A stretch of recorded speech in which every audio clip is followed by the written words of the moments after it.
नमस्कार दोस्तों, उषा के आवाज चैनल में आप सभी का स्वागत है। हमारी आज की कहानी है वसीयत की बलि। वो कहते हैं ना, बुढ़ापे में आकर एक साथी की बहुत जरूरत होती है। पति के बिना पत्नी और पत्नी के बिना पति कितना अधूरा हो जाता है, इसका बुढ़ापे में एहसास होता है। माँ के जाने के बाद तो बाबूजी की भी जीने की इच्छा समाप्त हो गई थी, इसलिए वे भी जल्दी ही हमें छोड़कर चले गए। जब तक माँ बाबूजी थे, मैं मायके कभी भी चली जाती थी, किंतु बाद में पता नहीं क्यों एक लक्ष्मण रेखा सी खिंच गई। 1 साल हो गया था मुझे मायके गए हुए। यहाँ तक कि रक्षाबंधन पर भी मैंने राखी भेज दी थी, पर इस बार भैया ने बहुत आग्रह पर मैंने छुट्टियों में मायके रहने का 2 दिन का छोटा सा प्रोग्राम बनाया।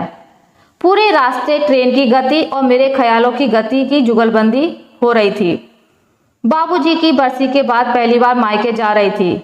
सबका व्यवहार कैसा होगा, यही सोचकर दिल बैठा जा रहा था। जब से बाबूजी ने अपनी वसीयत में भैया के साथ मेरा नाम भी जोड़ दिया था, तब से भाभी का व्यवहार मेरे प्रति बदल गया था। रिश्तों में एक अजीब सी दरार आ गई थी। भाई बहन का प्यार वसीयत की बलि चढ़ गया था।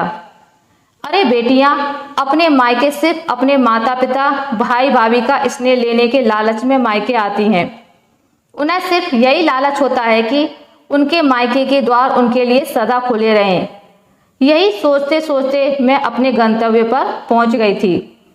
भैया स्टेशन पर मुझे लेने आए थे। स्टेशन से घर तक सिर्फ भैया ने 2 वाक्य बोले, कैसी हो छोटी, रास्ते में कोई तकलीफ तो नहीं हुई? बस। इसके बाद तो भैया ने जैसे मौन व्रत रख लिया था। घर पहुंचकर भाभी ने जिस तरह से दरवाजा खोला, उनके व्यवहार से मन में कुछ दरक सा गया। घर में चारों तरफ माँ बाबूजी की यादें बसी थी और हर कोने में मेरा बचपन खेल रहा था। वो बचपन जिससे मैं सहेजना चाहती थी, फिर से जीना चाहती थी, जिसके लिए मैं मायके आई थी। हर बेटी की तरह मुझे भी मेरा मायका जान से ज्यादा कीमती था। वो 2 दिन मुझे अपनों के बीच परायों जैसा लगा था। आंखें बार बार छलकने को बेचैन थी। रात को खाने की टेबल पर मैंने कमरे में पसरे मौन को तोड़ते हुए कहा, भैया कुछ बात करनी है। बोल छोटी।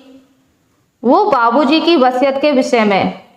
देख छोटी, इस विषय में मुझे कोई बात नहीं करनी। इसके अतिरिक्त कुछ और कहना हो तो बोलो, कहकर भैया उठकर अपने कमरे में चले गए। स्नेहा, तुम सिर्फ 2 दिनों के लिए अपने मायके आई हो, आराम से रहो, भाभी कहकर टेबल से सामान उठाने लगी। सिर्फ 2 दिन। भाभी के कहे ये शब्द मेरे कानों में जहर घोल रहे थे। मैं बिना किसी कसूर के अपने मायके में मुजरिमों के कटघरे में खड़ी थी, जिसकी सुनवाई होनी नामुमकिन सी थी। जिस घर में मैं पली बड़ी, वो घर मेरा मायका अब पराया सा प्रतीत हो रहा था। जैसे तैसे 2 दिन गुजारने के बाद घर वापस आ गई। अपने घर वापस पहुंचते ही भाभी का फोन आया, स्नेहा ठीक से पहुंच गई तुम? रास्ते में कोई परेशानी तो नहीं हुई? वे थोड़ा हिचक कर बोली, हाँ भाभी पहुंच गई, मैंने रुंधी आवाज में बोला। स्नेहा, ये लिफाफा तुम टेबल पर छोड़ गई थी। वे फिर हिचकते हुए बोली, भाभी छोड़ नहीं गई थी, रख कर आई थी आप लोगों के लिए। स्नेहा, तुमने ये क्यों किया? भाभी मैंने तो सिर्फ अपना फर्ज निभाया है। यही बात तो मैं आप दोनों से करना चाहती थी, पर आपने सुनी ही नहीं। ये तो आपकी ही अमानत थी, वापस तो मुझे देनी थी। बाबूजी ने अपनी प्रॉपर्टी में मुझे हिस्सा दिया, ये उनका फर्ज था, और उस हिस्से को जिसका हक था मैंने उसे वापस करके अपना फर्ज निभाया। भाभी मुझे आपकी प्रॉपर्टी नहीं, आप लोगों का प्यार चाहिए, साथ चाहिए, और वो अपनापन चाहिए जिसके लिए बेटियां अपने मायके आती हैं। मायका एक बेटी के लिए उसका अस्तित्व होता है। उससे दूर होने की जो पीड़ा होती है वह बहुत असहनीय होती है। मेरा मायका वसीयत की बलि चढ़ रहा था भाभी। ऐसी प्रॉपर्टी का मैं क्या करूंगी भाभी, जो मुझे मेरे मायके से दूर कर दे, मेरे भाई को मुझसे दूर कर दे। मेरे लिए ये पेपर्स बोझ थे। मैं तो पहले ही आपको देना चाहती थी, किंतु मायके के रास्ते जाने पर कदम थम जाते थे।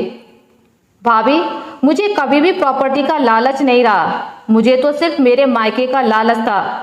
मुझे तो सिर्फ मेरा मायका चाहिए, कहकर मेरी आवाज मेरे गले में अटक गई।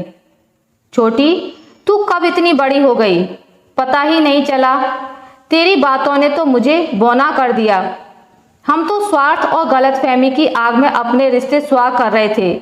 मुझे माफ कर दे छोटी। तेरा मायका तेरा था और तेरा ही रहेगा।